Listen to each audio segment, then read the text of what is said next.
안녕하세요. 노인대학 디지털 문해가정 스마트폰에 의해 두 번째 시간입니다. 이번 시간은 스마트폰을 조금 더 쉽게 활용할 수 있는 방법에 대해서 말씀을 드릴 텐데요. 첫 번째는 스마트폰을 이용하시면서 문자 메시지나 카카오톡 같은 경우는 글자의 크기를 내가 원하는 대로 조절할 수 있기 때문에 얼마든지 크고 작게 활용하실 수 있는데, 인터넷 사이트를 이용하신다거나 혹은 유튜브를 보신다거나 할 때는 작은 글씨 때문에 불편하신 적이 아마 있으실 겁니다. 이번 시간은 바로 그러한 점들을 어떻게 조금 편안하게 볼 수 있는 방법을 알아보도록 하겠습니다. 먼저 화면의 글자 크기를 크게 보는 방법인데요. 우리가 인터넷을 이용하다가 글자가 작으면 확대할 수 있는 방법이 굉장히 제한적입니다. 근데 여러분들의 스마트폰에서는 바로 그것을 확대할 수 있는 기능을 제공하고 있습니다. 그 방법에 대해서 하나하나 알려드릴 테니 잘 따라오시기 바랍니다. 먼저 스마트폰이 준비되셨으면 스마트폰의 상단을 터치하셔서 아래로 내려주시기 바랍니다. 그러면 스마트폰에 기본 메뉴들이 보여지고요. 우측 상단에 톱니바퀴 모양이 보이실 겁니다. 그거를 선택하시면 스마트폰의 설정으로 이동하실 수가 있습니다. 자, 여기까지 따라오셨나요? 설정해 보면 스마트폰의 소프트웨어적인 측면이나 하드웨어적인 측면을 설정할 수 있는 여러 가지 기능들이 있는데요. 그 기능들을 밑으로 쭉 내려서 접근성이라는 메뉴를 찾아보시겠습니다. 찾으셨으면 클릭하시고, 이 접근성에는 시각 보조, 청각 보조 등 다양한 메뉴들이 있는데요. 우리는 오늘 화면을 크게 볼 수 있는 시각 보조를 이용할 겁니다. 시각 보조를 선택해 주시고요. 시각 보조에서 확대를 눌러 주시기 바랍니다.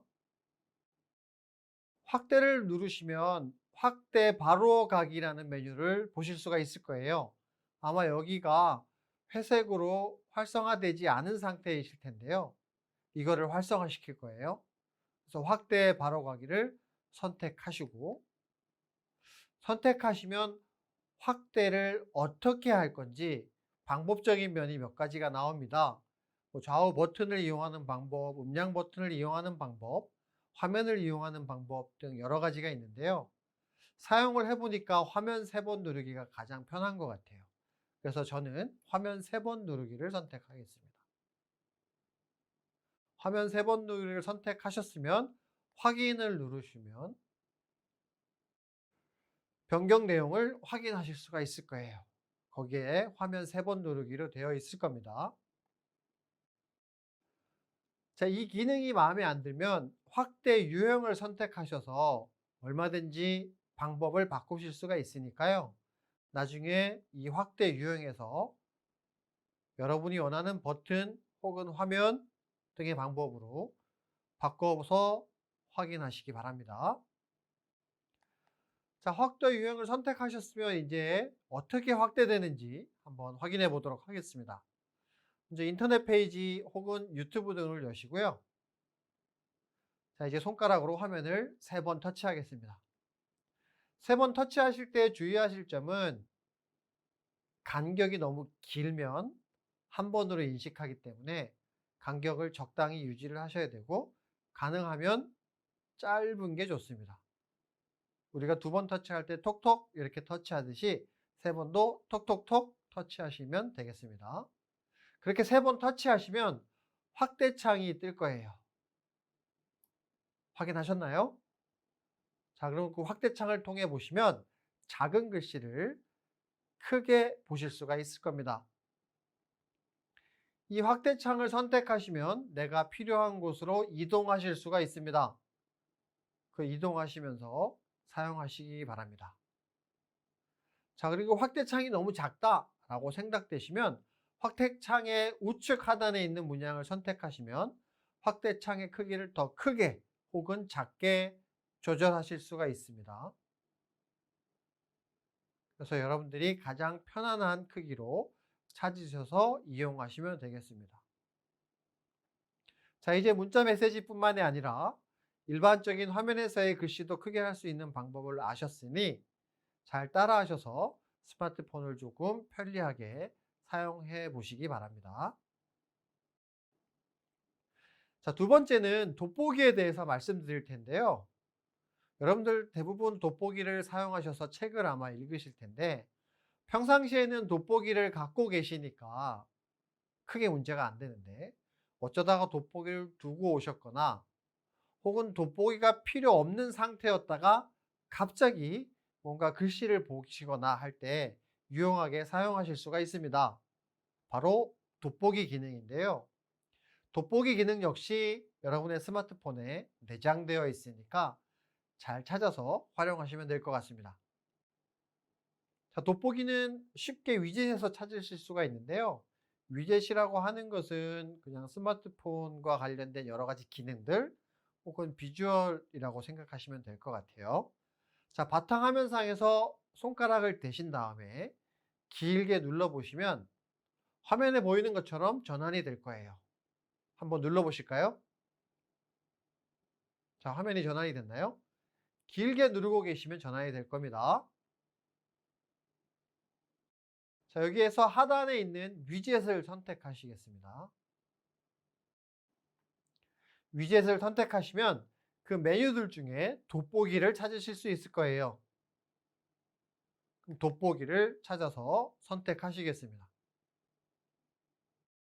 그러면 이런 돋보기 아이콘이 나타날 겁니다. 나타났나요? 그러면 역시 돋보기 아이콘을 선택해서 추가를 누르시면 됩니다. 추가를 누르시면 여러분의 바탕화면에 이렇게 돋보기 앱이 설치되어 있는 걸 확인하실 수가 있습니다. 자, 찾으셨나요? 자, 이 돋보기 앱은 뭐 별다른 기능이 있는 건 아니고요. 여러분의 스마트폰에 내장된 카메라를 활용하는 겁니다. 그런데 우리가 돋보기처럼 쓰기 위해서 카메라를 열고 하는 것보다 간단하게 돋보기를 통해서 그 기능을 활용하실 수가 있는 거죠. 돋보기를 실행을 하시면 자, 카메라를 통해서 이제 돋보기 기능을 사용하실 수가 있는 겁니다. 그래서 여러분이 자주 쓰시는 화면에다가 저 돋보기 앱을 이동시켜 놓고 사용하시면 좋을 것 같습니다. 자, 카메라하고 똑같습니다. 그래서 카메라 렌즈를 내가 읽고자 하고는 그 대상에 갖다 놓고 돋보기처럼 화면을 확대해서 사용하는 거죠. 화면 확대하는 기능은 다 아시겠죠? 손가락 두 개를 이용해서 위아래 혹은 좌우로 늘려주시면 화면이 확대가 될 겁니다. 그래서 손가락으로 크기를 조절해서 여러분이 가장 편안하게 볼 수 있는 크기로 활용하시면 되겠습니다. 자, 이 돋보기 기능은 늘 이것을 이용하라고 말씀드리는 건 아니고요. 여러분이 혹시라도 돋보기를 잊고 나오셨거나 아니면 돋보기가 필요 없는 상태였는데 갑자기 글씨를 봐야 된다, 무언가 작은 것을 봐야 된다라고 할 때 편리하게 사용하실 수 있을 겁니다. 자, 이렇게 두 가지 화면 확대하는 방법 그리고 돋보기 방법에 대해서 말씀드렸고요.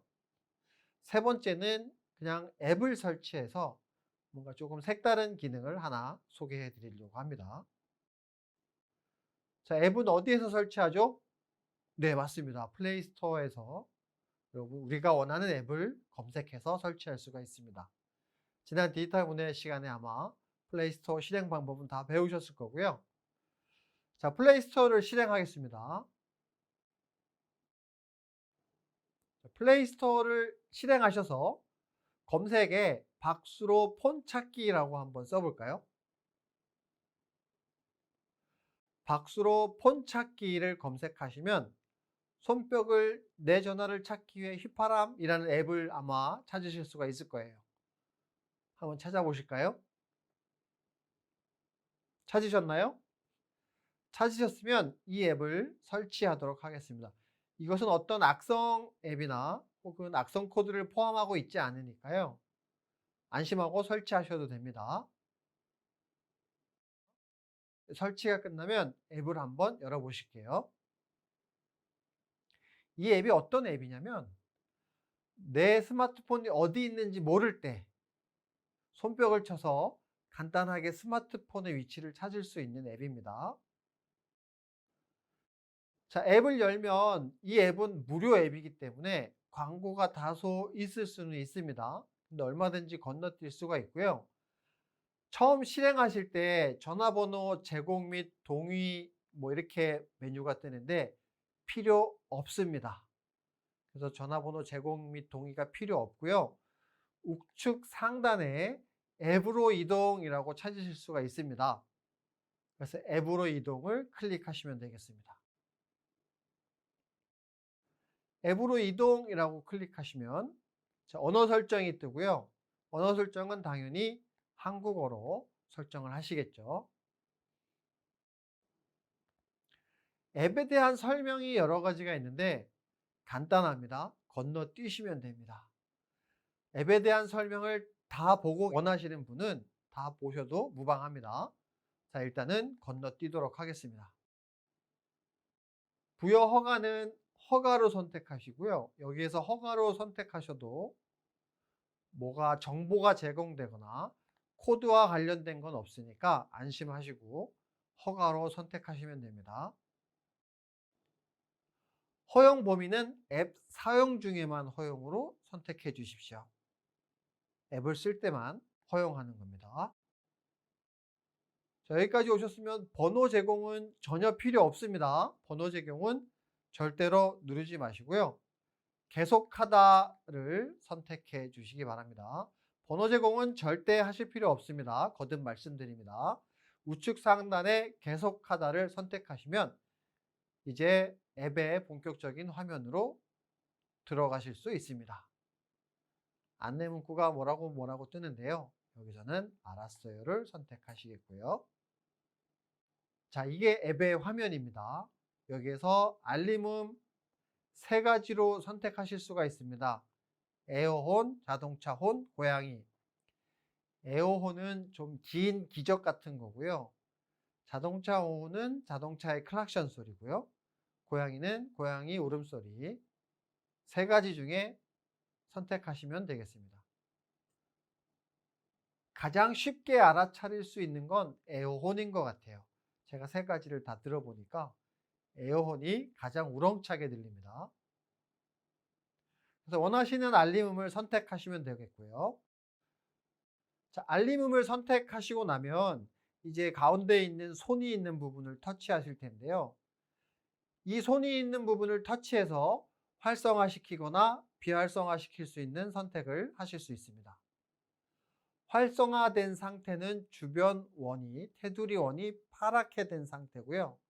비활성화된 상태는 그 파란색이 없는 상태이니까 우리는 활성화시켜야 되니까 손이 있는 부분을 터치해서 파란색 상태가 됐는지를 확인해 주시기 바랍니다. 자, 여기까지가 되면 일단 기본적인 기능은 다 된 거고요. 우측 상단에 보시면 설정 메뉴가 있을 거예요. 이 설정 메뉴를 들어가시면 그 알림음의 크기라든지 뭐 반복되는 거라든지 그래서 다양한 환경을 설정하실 수가 있습니다. 알림음은 생각보다 굉장히 큽니다. 그래서 일단은 제일 큰 상태로 보시고 필요에 따라서 환경 설정에서 조절하시면 될 것 같습니다.